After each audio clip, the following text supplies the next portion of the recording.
বিশ্বকাপের প্রস্তুতি মানেই কি শুধুমাত্র জয়? যদি তাই হয় তাহলে আপনি একটা ভুলের রাজ্যে বসবাস করছেন। যারা ফ্রান্স এবং কলম্বিয়ার মধ্যকার ম্যাচটা দেখেছেন তারা উত্তর পেয়ে গেছেন যে আসলে প্রকৃতপক্ষে বিশ্বকাপের প্রস্তুতি কাকে বলে, কত প্রকার ও কী কী। সবসময় বলি, এখনও আরও একবার বলি যে আবেগের গাড়িটা যখন আপনি চালাবেন তখন একটু ব্রেকে পা রাখবেন, তার কারণ আবেগের বেগ বড়ই মারাত্মক। এই কথাটাকে বারবার মনে করিয়ে দেওয়ার কারণ হলো, আপনি যখন আপনার পছন্দের দলকে নিয়ে স্বপ্ন দেখা শুরু করবেন, আপনার ওই স্বপ্ন দেখার সাথে বাস্তবতার একটু লেখাপড়া থাকা উচিত। মানে বাস্তবতা তো একটা বই, ওই বইয়ের সবগুলো অধ্যায় আপনার একটু ভালো করে জানা উচিত। ফ্রান্স এবং কলম্বিয়ার মধ্যকার যে ম্যাচটা হয়েছে, এই ম্যাচটাকে আপনি বলতে পারেন এক ধরনের বিলাসিতা, আর যেই বিলাসিতা দেখানোর দুঃসাহস করতে পারেন শুধুমাত্র দিদিয়ার দেশাম। কলম্বিয়ার বিপক্ষে এই ম্যাচটা ফ্রান্সের জন্য কতটা প্রাপ্তির হতে পারে শুধু একটু চিন্তা করেন। ব্রাজিলের বিপক্ষে যে স্কোয়াড ফ্রান্স খেলিয়েছে, ঠিক তার বিপরীত স্কোয়াড খেলিয়েছে কলম্বিয়ার বিপক্ষে। রেজাল্ট এদিক সেদিক হয়েছে না, সেই সুযোগটা নেই। তার কারণ ফ্রান্স জিতে গেছে 3-1 গোলে। এটা শুধুমাত্র একটা জয় না, বরং আপনি আপনার দলকে নিয়ে কতটা শক্তপোক্তভাবে সমর্থন করবেন, সেই সমর্থ বা আপনি যে স্বপ্নটা দেখছেন যে আপনার দল বিশ্বকাপে ভালো করবে বা আপনার দল বিশ্বকাপ জিততে পারে, এই যে স্বপ্নগুলো দেখছেন, এই স্বপ্নের মধ্যে ফ্রান্স একটা টোকা দিয়ে গেল, আমরাও প্রস্তুত। ব্রাজিলের বিপক্ষে যে স্কোয়াডটা খেলিয়েছে সিনিয়র স্কোয়াড। এখন বলবেন তাহলে কি কলম্বিয়ার বিপক্ষে জুনিয়র স্কোয়াড খেলিয়েছে? দেখুন, জুনিয়র স্কোয়াড আপনি বলুন আর না বলুন, এই স্কোয়াডে অর্থাৎ কলম্বিয়ার বিপক্ষে কন্তে, থুরাম আর হার্নান্দেজ, এই তিনজন ব্যক্তি ছাড়া বাকি সবাই বলতে গেলে বেঞ্চের প্লেয়ার। আর সেই বেঞ্চের প্লেয়ারদেরকে দিয়ে মোটামুটি একটা ধুমধুমার ম্যাচ খেলে ফেললেন দিদিয়ার দেশাম। ডিজায়ার ডুয়ে আপনি তাকে কিভাবে থামাবেন? আপনি যে কোনো দলে, অর্থাৎ পিএসজির তো শুরুর একাদশের প্লেয়ার, কখনো সিচুয়েশন অনুযায়ী তাকেও সেকেন্ড হাফে নামতে হবে, কিছু করার নাই। এইটাই বাস্তবতা, মেনে নিতে হবে। কয়টাকে ঠেকাবেন আপনি? ওসমান ডেম্বেলে, কিলিয়ান এমবাপে, এই দলটাকে নিয়ে আসলেই এই মুহূর্তে বিশ্বকাপে যারা স্বপ্ন দেখছেন যে আপনার দল জিতবে, তাদেরকে আসলেই বোধহয় সেই স্বপ্নটা আর শান্তিমতো দেখতে দিবে না। প্রকৃতপক্ষে বিশ্বকাপের প্রস্তুতিটা আসলে কি হয়, কেমন হয়, সেটা আপনি এই দুটো ম্যাচ একটু পরখ করে দেখলে বুঝবেন যে যেই কন্ডিশনে খেলা হবে সেই কন্ডিশনে ফ্রান্স স্বাচ্ছন্দ্যে খেললো এবং বেঞ্চের টিম মোটামুটি ঝালাই করে নিল। এবং এই যে ঝালাই করে নেওয়ার প্রক্রিয়া, এই প্রক্রিয়াতে দিদিয়ার দেশামকে বলা হবে 100% সফল। এখন একটা প্রশ্ন এই জায়গা থেকে যায়, তা হলো ফ্রান্সের এই টিমটা কি আসলে একদিনে তৈরি হয়ে গেছে, 2 দিনে তৈরি হয়ে গেছে?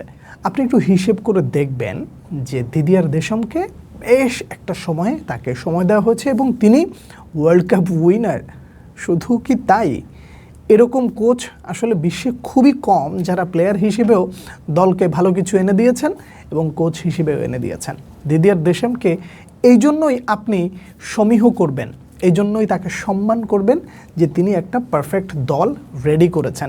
বিশ্বকাপের পরে জিনেদিন জিদান চলে আসবে, এই সেটআপটা নিয়ে আরও কত দুর্দান্ত কিছু উপহার দেবে ফুটবল বিশ্বকে, সেই তর্কটা পরে করা যাক। কিন্তু এই ম্যাচটা, অর্থাৎ কলম্বিয়ার বিপক্ষে যে ম্যাচ, এই ম্যাচটা প্রত্যেকটা সমর্থক, আপনি পর্তুগালের ফ্যান হতে পারেন, আর্জেন্টিনার ফ্যান হতে পারেন, তারপরে ব্রাজিলের ফ্যান হতে পারেন, যেই দলেরই ফ্যান হন না কেন, ধরেন কথার কথা ওই কিলিয়ান এমবাপে এবং এমি মার্টিনেজ, এই দুজনের উক্তিটাকে সামনে নিয়ে আসি, তাহলে বাস্তবতা খুব ভালো করে ফুটে উঠবে।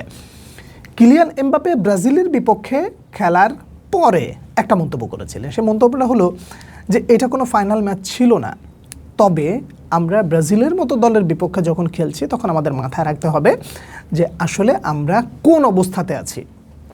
মাইন্ড ইট, ভালো করে বুঝেন ব্যাপারটা, আমরা কোন অবস্থানে আছি, আমাদের কোন পর্যায়ে, মানে আমরা পুরো দলগতভাবে আমরা কোন পর্যায়ে আছি, এটা বোঝার জন্য ব্রাজিলের বিপক্ষে খেলাতে সে কিন্তু বলে নাই এই ম্যাচটা আমাদের জন্য খুব গুরুত্বপূর্ণ, আমাদের এই ম্যাচটা জিততে হবে, না জিততে পারলে অনেক কী হয়ে যাবে। শুধু তাই না, সে কথার শেষে এটাও বলছে এটা কোনো একটা ফাইনাল ম্যাচও নয়। তার মানে বিশ্বকাপের প্রস্তুতি নিতে আসছি, আমাদের লক্ষ্য এবং টার্গেট আমরা আসলে কোন অবস্থায় আছি এই কন্ডিশনের সাথে এতদিন একসাথে না খেলার পরেও, তার মানে সবসময় তো খেলি ক্লাবে, এখন জাতীয় দলে হঠাৎ করে একদিন দুই দিনের জন্য এসে ট্রেনিং সেশনটা করে টোরে তারপরে হচ্ছে প্রতিপক্ষের বিপক্ষে নেমে যাওয়া।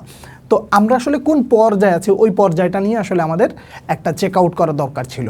ব্রাজিলের বিপক্ষে ম্যাচের পরে যখন এই কথা বলা হয় এবং সেই ম্যাচটা স্বাচ্ছন্দ্যে খেলে একজন কম নিয়ে খেলে জিতে চলে যাওয়া, এরপর আবার কলম্বিয়ার বিপক্ষে ম্যাচ, সেই ম্যাচটাকেও মোটামুটি একেবারে হাসির পাত্র বানানো। কেন হাসির পাত্র? এই জন্য বলি যে দেখুন, আপনার মেইন স্কোয়াডকে আপনি বসিয়ে রেখে সেকেন্ড স্কোয়াড যখন আপনি নামাবেন তখন ব্যাপারটা হয় যে এইটা জয় পরাজয়ের চেয়েও দায়িত্ববোধ বেঞ্চের প্লেয়াররা কতটুকু নিতে পারে, আমার হাতে রসদ কী পরিমাণ আছে, যাদেরকে নিয়ে আসলে আমি বিশ্বকাপের যাত্রা করব তারা আসলে কতটা প্রস্তুত সেটা যাচাই বাছাই করা দরকার। এবং সেই যাত্রায় থুরামও মোটামুটি পরীক্ষা দিয়ে দিলেন যে আমিও শুরুর একাদশ ডিজার্ভ করি, ডিজায়ার ডুয়ে তিনিও ভালো মতন দিয়ে দিলেন, উত্তরটা দিয়ে দিলেন।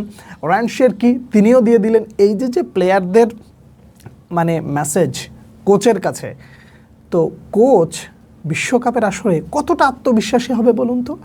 এই ফ্রান্সের স্কোয়াডটা দেখার পর আপনি রাইট নাও বলতে পারেন যে বিশ্বকাপ জয়ের জন্য স্বপ্ন দেখা যায়, কিন্তু বাস্তবতার গাড়িতে যখন আপনি উঠবেন বা ব্রেকে পা রেখে যখন আবেগের গাড়িটা চালাবেন তখন বোধহয় বাঁকা চোখে ফ্রান্সকে দেখে বলবেন এই দলটা আসলে এতটা দুর্দান্ত হয়েছে যে তাকে অবশ্যই করা উচিত। ব্রাজিলের ম্যাচ শেষে কিলিয়ান এমবাপে যে স্টেটমেন্টটা দিয়েছেন সেই স্টেটমেন্টের সাথে আমি তো আরও একজন মানুষের নাম বলেছিলাম, সেটা হচ্ছে এমি মার্টিনেজ। ফ্রেন্ডলি ম্যাচ, প্রথম যে ম্যাচটা মাউরিতানিয়ার বিপক্ষে খেলা হয়েছে সেই ম্যাচটা খেলার পর কি বলেছিলেন বলুন তো? থ্যাংক গড আমরা ফিনালিসিমা খেলিনি। এই শব্দটার মানে বোঝেন? এই শব্দটার মানে হলো যে দল হিসেবে এরকম একটা দলের বিপক্ষে আমরা খুব একটা ভালো খেলিনি, তো আমাদের আসলে ভালো খেলা দরকার। এইটার বিপরীতে আরও একটা কথা লুকানো আছে, আমরা যদি ফাইনালটা খেলতাম রেজাল্ট কী হইতো সেটা বলার বাইরে। তার কারণ স্পেন এই মুহূর্তে মানে ওয়ার্ল্ডের one of the best team, তার মানে সমন্বয়ের দিক থেকে বলেন, টিম বিল্ড থেকে নিয়ে বলেন, তারপরে টিকি টাকার দিক থেকে বলেন, ডে লা ফুয়েন্তে খুব ভালো মতন একটা দল বিল্ড আপ করার চেষ্টা করছেন। এই দলটা এখন যদি অবস্থায় হয় তাহলে আপনি একটু চিন্তা করেন 2030 সালে স্পেনেই হবে বিশ্বকাপ, সেই সময় তাদের অবস্থাটা কী দাঁড়াবে, অ্যাভারেজ প্লেয়ারদের এইজ কেমন থাকবে এবং তারা তাদের কেরিয়ারের পিক টাইমে থাকবে। সেই 2010 যখন স্পেন বিশ্বকাপ জেতে সেই সময়ের স্মৃতিটা আরও একবার মনে পড়ে যেতে পারে 2030 ওয়ার্ল্ড কাপে। এই 26-এ কী করে সেটা তো অনেক পরের কথা মানে অনেক আগের কথা। মানে আপনি এই টার্মেই আপনি দেখতে পারবেন যে ফ্রান্স আসলে কতটা যোগ্য হিসেবে নিজেদেরকে তৈরি করছে। কিন্তু 2030-এ তো আরও কঠিন অবস্থা হয়ে যাবে মানে স্পেনের জন্য, রাইট?